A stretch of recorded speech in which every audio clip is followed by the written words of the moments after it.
I sure do love my metal mini PCs, and here we have another from Alliwava. Rhymes with Alibaba. Eminem, eat your heart out. There's a new king in town. So my commitment to cover as many brands as possible, we have a new kid on the block. Okay, I'll stop with the musical references. We'll get into all the details right after this message. Have you lost a product key on your PC?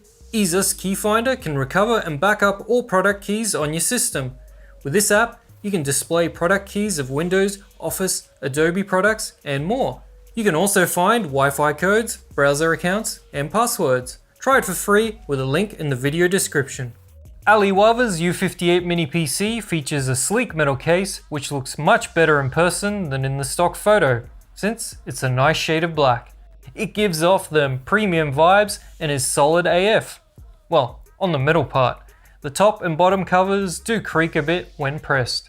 Inside this one is AMD's Ryzen 5800U, an 8-core CPU with Vega graphics that is a few years old, but still holds up for many computing tasks and even some light gaming.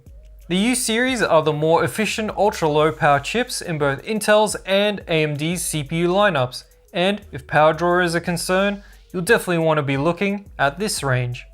Alliwava's U58 comes in at $367 for the 512GB storage, 16GB memory model on Amazon. Accessory wise, it's the usual suspects included, although 2 HDMI cords is a bit less common. There's a 2.5-inch SATA expansion cable for more storage as well. A pleasant surprise is that the USB-C port on the front supports both power delivery and display, so I was able to use it with my USB-C monitor no problem. Coolio. Sorry. Although it would be cleaner to have it on the back. And there we have a couple of things of note. The 2 HDMI ports allow additional 4K displays. With the USB-C port, that's 3 displays in total. For networking, there's an Intel 2.5GB LAN port, and Wi-Fi 6E is included and handled by a MediaTek RZ616. So, pretty good on the networking front. Alrighty, let's take a quick squiz inside. 4 exposed screws, lift up the lid, and under it is the slot for the 2.5-inch SATA drive if you want to add more storage. Inside we can see the memory, storage, and CMOS battery are all easily accessible. No cooling on the NVMe drive, unfortunately.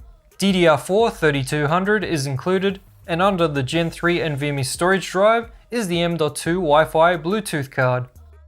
Windows 11 Pro is pre-installed, and a scan came back clean.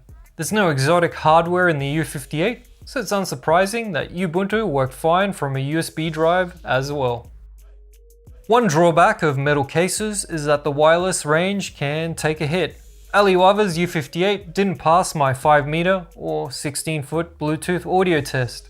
Playback started to drop out at that range, but moving forward one step fixed it, so it's pretty close with only slight range degradation.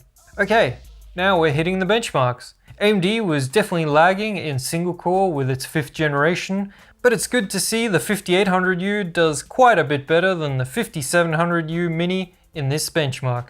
Multi-core scored lower than the 5700U. Hardware Info reports the TDP as 15 watts base on the U58, and there's a 17% drop as a result. Geekbench is a new addition to the benchmarks. Here's a score for the U58. It'll be placed into a graph once there's more data. Interestingly, Alliwava's U58 managed to match the 5700U in video encoding, even with a lower power limit. But that's not the case in the graphics benchmark, where it falls behind in both DX11 and DX12, around a 13% drop on average. The benchmarks tell a different story to the game tests, which we'll get to right after I show you the performance of the included Gen 3 NVMe drive. Spoiler alert, it isn't very fast. There's still a lot of Gen 3 bandwidth available if the drive could handle it. For most usage cases, it's plenty fine. The bigger problem is that it doesn't come with any cooling. Okay, so now the game performance comparisons. Dota 2 is the only game that showed a result similar to the benchmarks. The 5700U is faster by around 13%.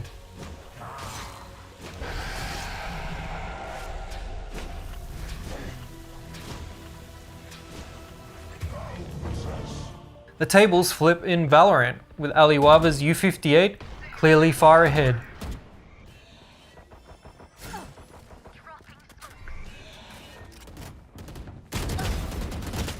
Same in League of Legends.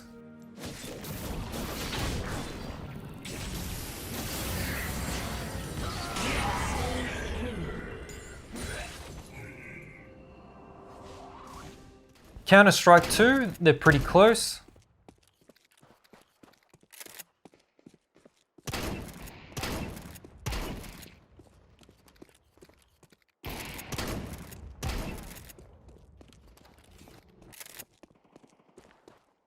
And GTA 5, the U58 is again ahead. Come on, guys! Let's get to the chopper. So, 1 loss, 1 draw, and 3 wins for the U58.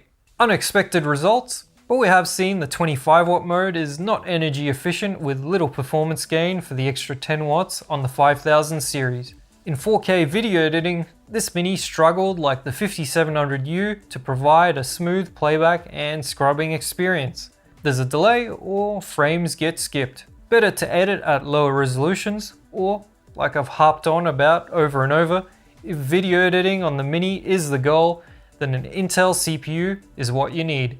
QuickSync is miles ahead of AMD's hardware video decoder. The BIOS on Alliwava's U58 is mostly locked, so the power limit can't be increased, but the common options such as wake on LAN and auto power on are included. Idle power draw is the lowest recorded out of this bunch, and the U58 used only 47 watts of power at peak, which is almost 10 watts less than the 5700U we compared, as you'd expect. With the CPU peaking at 85C while running Cinebench or Geekbench, it's pretty clear why the 15 watt power mode was chosen. There's not a lot of headroom left to go higher without thermal throttling. Another surprise is the fan noise of the unit. Most of the time the idle noise is fairly high, occasionally dropping to very low levels and then back up again a few seconds later. So I'm recording the noise level you're going to hear most of the time at idle.